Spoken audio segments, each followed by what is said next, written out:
Assalamualaikum and a good day, my 5 Intan 2020 pupils.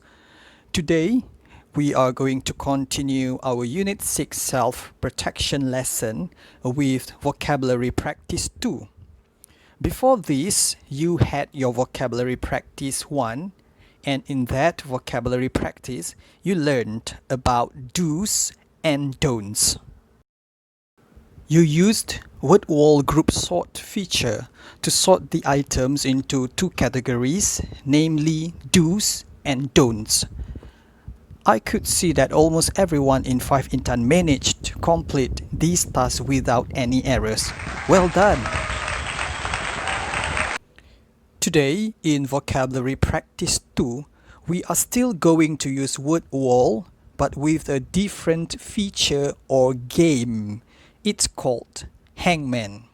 Let me demonstrate how to go about this. Well, in Hangman, you need to pick the correct letters from the list to complete each word in order for you to fill in the blanks correctly.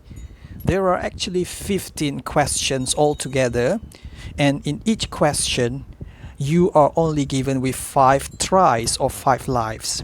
If you answer it correctly, you can move on to the next question.